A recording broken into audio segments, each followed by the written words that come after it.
Hello, my name is Alyssa, and this is the second video for week 2 of Write Nights video series. This week at Write Nights, we talked about articles, and I'm going to walk you through and edit a paragraph to improve its usage of grammatical articles. This paragraph we're using is an adapted version of the abstract from Bono et al.'s article called Peripheral Artery Disease Among Indigenous Canadians. What do we know? In the Canadian Journal of Surgery from 2018. I'll start by reading the paragraph once all the way through, and then we'll go sentence by sentence to improve its use of articles. The paragraph reads, Indigenous Canadians experience disproportionate burden of chronic atherosclerotic diseases, including peripheral artery disease, or PAD. Unavailable evidence suggests that this population has higher prevalence of several major risk factors associated with PAD, diabetes, smoking, and kidney disease.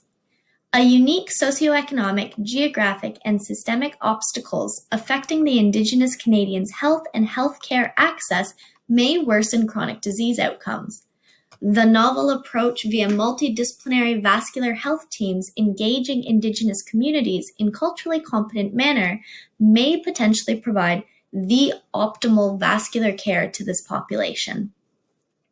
So let's start with sentence number 1.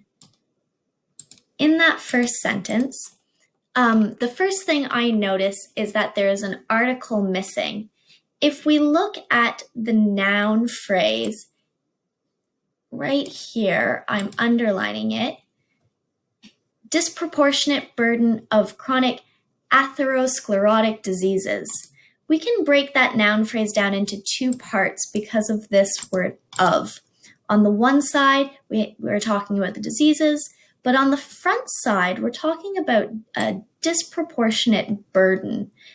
And that word disproportionate is describing the burden.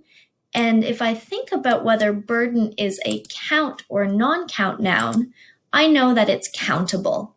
I can talk about 1 burden or 2 burdens or 3 burdens. Because that's a countable noun, I either need to have it in plural form or have an article come before it. In this case, I'm going to keep the singular version and add the article a.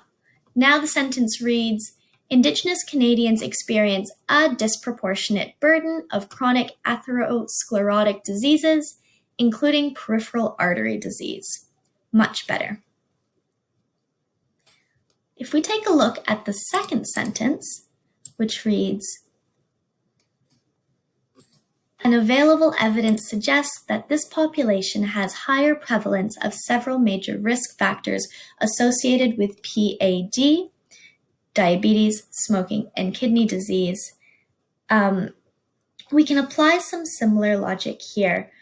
Let's take a look at that first noun, evidence. Evidence is a non-count noun.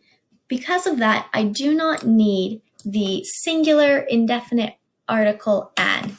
I can simply start my sentence with the modifier, the adjective in this case, available. Now that first part of the sentence reads, available evidence suggests. Much better. The other article issue in this sentence is a little bit trickier. Even though the noun prevalence is a non-count noun, we actually need the indefinite article a here because of the comparative adjective higher.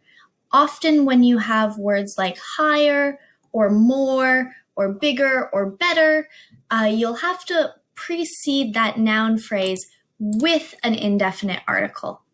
So now the sentence reads, available evidence suggests that this population has a higher prevalence of several major risk factors associated with PAD, diabetes, smoking, and kidney disease. Let's take a look at the next sentence. Right now, the sentence reads, a unique socioeconomic, geographic, and systemic obstacles affecting the Indigenous Canadians' health and healthcare access may worsen chronic disease outcomes. This is a little bit tricky because we have quite a long noun phrase. Our subject of the sentence is very long. It actually extends further beyond that. But let's just look at this chunk. We have these three adjectives modifying the obstacles: socioeconomic, geographic, and systemic. But we have to remember that obstacles is really our root here, and so the article has to match up with it. Because obstacles is plural, we do not need that indefinite article a. Instead, we can simply start our sentence with the adjective unique. And so now that first part reads, unique socioeconomic, geographic, and systemic obstacles affecting the Indigenous Canadians' health and healthcare access may worsen chronic disease outcomes.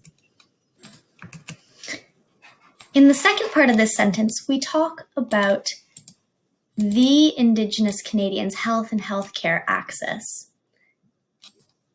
And we introduce that noun phrase with the definite article the.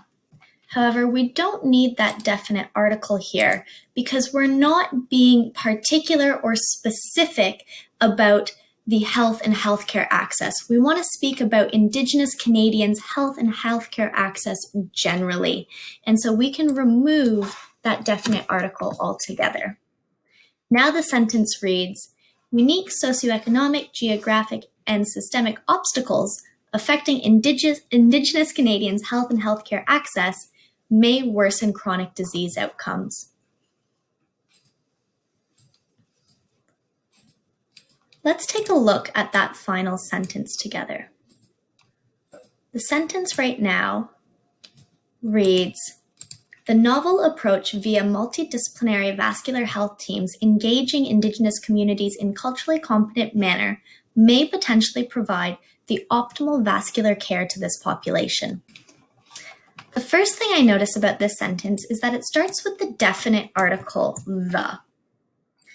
However, this doesn't make sense because we haven't actually introduced this novel approach yet that it's modifying. If you are referring back to something that you've already talked about in your writing, using the definite article can make sense. In this case, since this is the first time we're talking about the novel approach, and we don't further define it, showing that we're referring to a specific novel approach or a novel approach that it falls within certain circumstances, we will use the indefinite article a. And so now that first part of the sentence reads, a novel approach via multidisciplinary vascular health teams engaging Indigenous communities in culturally competent manner may potentially provide the optimal vascular care to this population. The next thing I want to note, that's actually not a mistake, is that we don't have an article, we don't have the definite article before Indigenous communities here. We're defining or modifying the noun communities by referring to them as Indigenous. We're using Indigenous to describe which communities we're talking about, but otherwise we're not talking about specific Indigenous communities yet. We're speaking about Indigenous communities in a more general, all-encompassing way. For this reason, we will not add an article here. We do, however, require one more article in this sentence, and it comes after that preposition in. Right now, this reads, in culturally competent manner. But as we saw further above in the paragraph, just because you've got lots of adjectives before a noun, don't let that confuse you. Make sure you're locating the root noun, the main noun in a phrase, and considering whether or not that noun takes an adjective or not. So in this case, manner does require either an indefinite article or to be plural, or the definite article. It needs something. So here we're talking about one of many manners. We're introducing it for the first time. So I'm going to add in that indefinite article a. Now the whole sentence reads, a novel approach via multidisciplinary vascular health teams engaging Indigenous communities in a culturally competent manner may potentially provide the optimal vascular care to this population. All right, so now the whole paragraph, top to bottom, will hopefully be a little bit more clear. Indigenous Canadians experience a disproportionate burden of chronic atherosclerotic diseases, including peripheral artery disease, or PAD. Available evidence suggests that this population has a higher prevalence of several major risk factors associated with PAD, diabetes, smoking, and kidney disease. Unique socioeconomic, geographic, and systemic obstacles affecting Indigenous Canadians' health and healthcare access may worsen chronic disease outcomes. A novel approach via multidisciplinary vascular health teams engaging Indigenous communities in a culturally competent manner may potentially provide the optimal vascular care to this population. Thank you so much for watching this video and working through articles with me. I hope to see you next week at Write Nights, where we'll tackle a different writing topic.